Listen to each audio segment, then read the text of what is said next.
Kasih karunia dan damai sejahtera dari Allah Bapa kita dan dari anaknya Tuhan Yesus Kristus menyertai kamu sekalian. Amin. Bapak, Ibu, dan saudara-saudara yang dikasihi oleh Tuhan kita Yesus Kristus dimanapun kita berada, mengawali setiap aktivitas kita, marilah kita mempersiapkan hati dan pikiran kita mendengarkan firman Tuhan yang tertulis di dalam Ayub 23 ayat yang ke-10.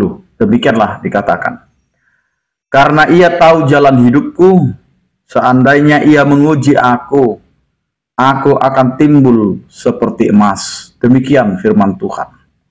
Bapak, Ibu, dan saudara-saudara yang dikasihi oleh Tuhan kita Yesus Kristus, tantangan, pergumulan, dan juga hal-hal yang tidak kita pahami yang diberikan oleh Tuhan kepada kita sebagai jalan Tuhan untuk menempuh bagaimana kita hidup sebagai orang percaya yang benar-benar percaya kepada Tuhan.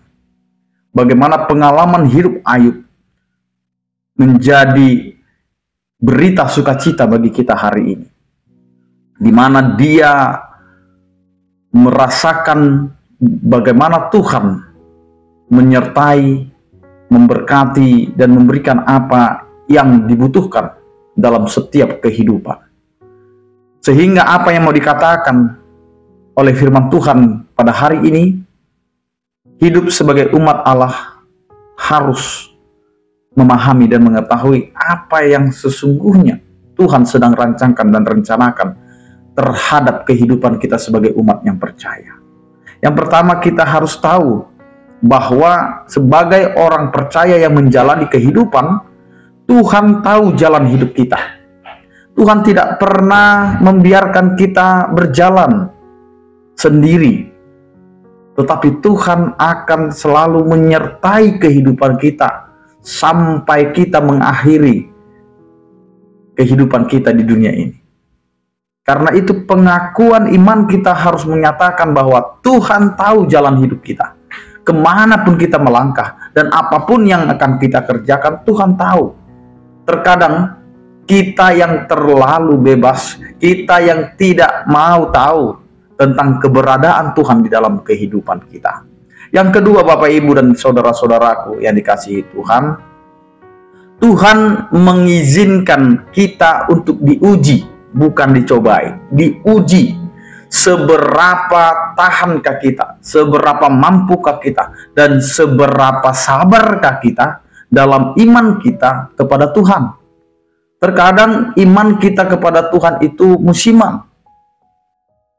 Ketika kita mengalami kesuksesan, ketika kita mengalami keuntungan, ketika kita mengalami kebahagiaan, kita bisa saja berapi-api, memuji, memuliakan Tuhan. Tetapi ketika kita jatuh, ketika kita dihina, ketika kita harus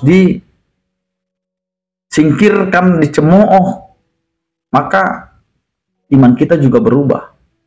Maka kita harus mengetahui bahwa hidup kita ini terkadang masuk dalam pengujian Allah, sampai di mana kita benar-benar taat, benar-benar mengikut Tuhan, dan benar-benar beriman hanya kepada Tuhan.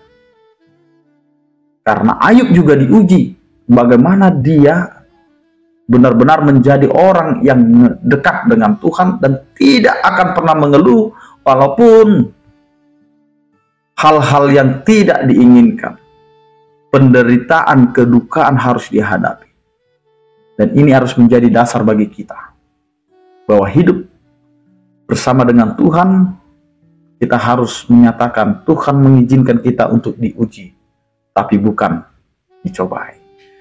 Yang ketiga, Bapak, Ibu, dan saudara-saudara yang mau dikatakan, Tuhan menginginkan kita ditempa dan menjadi yang berharga, yang begitu berharga bagi Allah. Yaitu bagaimana firman Tuhan ini mau mengatakan, ketika kita diuji, hendaknya kita akan timbul seperti emas. Maka semua orang akan tertuju kepada kita. Semua orang akan menyatakan begitu berharganya dan mulianya kita. Karena kemuliaan Allah, karena penghargaan Allah kepada kita sudah dinyatakan. Karena itu, Bapak, Ibu, dan saudara-saudara, mari kita jalani kehidupan. Mari kita serahkan seluruh kehidupan kita hanya kepada Tuhan. Karena Tuhan tahu jalan hidup kita. Tuhan mengizinkan kita untuk diuji, untuk ditempa, supaya kita timbul menjadi emas. Menjadi emas yang murni, emas yang berharga, sehingga kehidupan kita ini adalah berharga di hadapan Allah dan juga dihargai di hadapan banyak manusia di dunia ini. Amin, kita berdoa. Terima kasih Tuhan, Engkau adalah Allah yang selalu menyertai dan menempa kehidupan kami. Engkau menginginkan kami menjadi yang berharga di hadapan. Berkatilah setiap kehidupan kami sepanjang hari ini. Biarlah apa yang kami kerjakan dan lalui itu menjadi kehendak-Mu. Terpujilah Engkau ya Tuhan yang memberkati kami. Berkatilah setiap orang percaya yang sakit, Engkau berikan kesembuhan, yang berduka Engkau berikan penghiburan, yang bergumul Engkau berikan penyertaan. Terpujilah Engkau ya Tuhan. Anugerah Tuhan kita Yesus Kristus, kasih setia daripada Allah Bapa dan persekutuan Roh Kudus itulah yang menyertai kamu sekalian. Amin. Selamat beraktivitas, tetap menjaga kesehatan. Salam sehat dari kami. Tuhan Yesus memberkati. Horas.